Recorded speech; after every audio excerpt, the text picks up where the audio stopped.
मसीह यस्सु में मेरे अजीज़ बहनों और भाइयों, मेरी तरफ से आप सबकी खिदमत में बहुत बहुत सलाम। हमारी नजात का बकिया मैंने शुरू में बताया था कि इस दुनिया में कुछ भी बेमकसद या अचानक नहीं हुआ, और जो जो खुदावंद यीशु मसीह ने बोला और यहाँ तक कि जिन जिन के हाथों से होगा वो सब बिल्कुल उसी तरह पूरा हुआ। इसे पाक कलाम की रोशनी और दुनियावी तजर्बों से देखेंगे। आइए देखते हैं। और यरूशलेम जाते हुए यीशु 12 शागिर्दों को अलग ले गया और राह में उनसे कहा, देखो हम यरूशलेम को जाते हैं और इब्ने आदम सरदार काहिनों और फ़कीहों के हवाला किया जाएगा, और वो उसके कत्ल का हुक्म देंगे और उसे गैर कौमों के हवाला करेंगे ताकि वो उसे ठट्ठों में उड़ाएं और कोड़े मारें और मसलूब करें, और वो तीसरे दिन जिंदा किया जाएगा। जब खुदावंद यीशु मसीह का पसीना बाग में दुआ के दौरान खून की बूंदें होकर ज़मीन पर टपक रहा था, इब्लीस ये सब कुछ देख रहा था। डॉक्टरों के मुताबिक ये लम्हा जानलेवा था, पर मजबूत जिस्म की वजह से वो सह गया। जब खुदावंद यीशु मसीह को रोमी सिपाहियों के हवाले किया गया तो वो कोई 400 के करीब थे। सब आजकल के रेसलर्स के साइज़ के थे, क्योंकि खुदावंद यीशु मसीह यहूदी था और वो रोमी और गैर कौम थे। और उन्होंने कांटों का ताज बनाकर उसके सर पर रखा, उस पर थूका और वही सरकंडा लेकर उसके सर पर मारने लगे। ताज के कांटे उसके सर में पेवस्त हो गए, जिससे फौरन सर से खून बहना शुरू हो गया।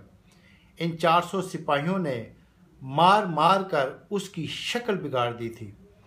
डॉक्टर के मुताबिक सर से काफ़ी मिकदार में खून बहने से मौत वाक़या हो सकती थी।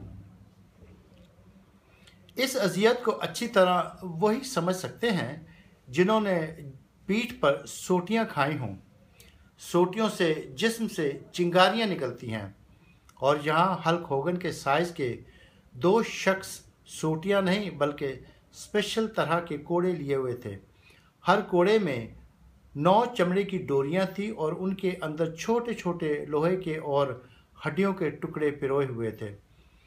यहाँ आप अंदाज़ा लगाएं, उसकी पीठ पर एक कम 40 कोड़े मारे गए, जो उसने मेरी और आपकी खातर उन 39 जानलेवा बीमारियों के लिए खाए। आज हम उन्हीं कोड़ों की वजह से शिफा पाते हैं। जब वो दोनों बारी बारी पूरी कुव्वत से कोड़ा मारते तो कोड़ा खाल के अंदर धंस जाता, और जब उसे झटके से खींचते तो गोश्त भी साथ उखड़ाता था और यूं खून के फवारे बह रहे थे। उसकी कमर कोड़ों से उधेड़ दी गई थी, और ये हालत हो गई थी कि जैसे ज़बूर में लिखा है कि मैं अपनी सब हड्डियां गिन सकता हूँ। फिर भी उसने अपनी निगाहें ऊपर नहीं की। अगर वो करता तो खुद तो वो ऊपर बाप के पास चला जाता, और मैं और आप हमेशा के लिए नीचे चले जाते, बल्कि उसकी निगाहें तो मुझ पर और आप पर थीं। शायद ही कोड़े खाने के बाद कोई बचता होगा। यहाँ पर भी जिस्म की मजबूती ने उसे बचा लिया। उन कोड़ों के बाद मसलसल खून बह रहा था। उस खून को बंद करने के लिए उसे नमकीन पानी के टब में डाला गया। छोटे से जख्म पर आयोडीन लगाएं तो मुंह से चीख और जिस्म से आग निकलती है। उस वक्त वो एक आम इंसान था, तो वो दर्द से ज़ोर से चीखा। डॉक्टर के मुताबिक चीख से दिल भी फट सकता था। सुबह उसके कंधे पर कोई 60 किलो की गेली रख दी गई और उसे मसलूब करने के लिए ले चले। इस वज़न से कांटों के ताज के ज़ख्म और पीठ के ज़ख्म फिर खुल गए और उसका खून ज़मीन पर टपकना शुरू हो गया और सारा रास्ते जारी रहा। उस वक्त वो भूखा था, वो प्यासा था, वो काफ़ी मिकदार खून बहने की वजह से कमज़ोर और ज़ख्मों से चूर था। वो जगह जहाँ उसे सूली दी गई वो शहर से काफ़ी दूर थी। इसी वजह से राह में वो 3 मरतबा छाती के बल गिरा। डॉक्टरों के मुताबिक छाती का पिंजरा उसके दिल को दबा देता तो उसकी मौत हो सकती थी, पर वो जिस्म की मजबूती की वजह से ये भी सह गया। आप भी तजर्बा करके देख लें, घर में दोनों बाजुओं को सलीब की शक्ल में ज़रा लटका कर और अंदाज़ा करें कितनी देर आप इस तरह रह सकते हैं। जब उसे मसलूब किया गया तो ऊंचाई की वजह से सलीब दूर से दिखाई देती थी। सलीब एक लानती मौत है और उसे नंगा मसलूब किया गया था। इस तरह इब्लीस ने उसे जी भर कर जलील करवाया। खुदावंद यीशु मसीह ने अपनी ज़िल्लत और अपनी शर्म की तरफ नहीं देखा। उसकी निगाहें तो मुझ पर और आप पर थीं और दिल में वो इब्लीस से कह रहा था, तुम जो जी चाहे कर लो, मैं इस अजियत और ज़िल्लत में भी अपने बाप की मर्जी पूरी करके ही रहूँगा। हाथों और पैरों में कीलों के सुराखों से जब सांस लेते तो खून के फवारे निकलते और नहायत ही शदीद दर्द होता। उसके सर में कांटों के ताज के जख्म और उधड़ी हुई पीठ को हम क्या नाम दें, और हाथों और पाँव में कीलों के जख्म, ऊपर से 6 घंटे इस हालत में उसके बाजू छल हो गए थे। जान पहले निकलती है और सर बाद में झुकता है। खुदावंद यीशु मसीह ने जब देखा कि तमाम पेशनगोइयाँ पूरी हो गईं और मेरे बाप की मर्जी पूरी हो गई है, तब खुदावंद यीशु मसीह ने खुदा बाप से कहा, तमाम हुआ, और अदब से सर झुकाकर जान दे दी।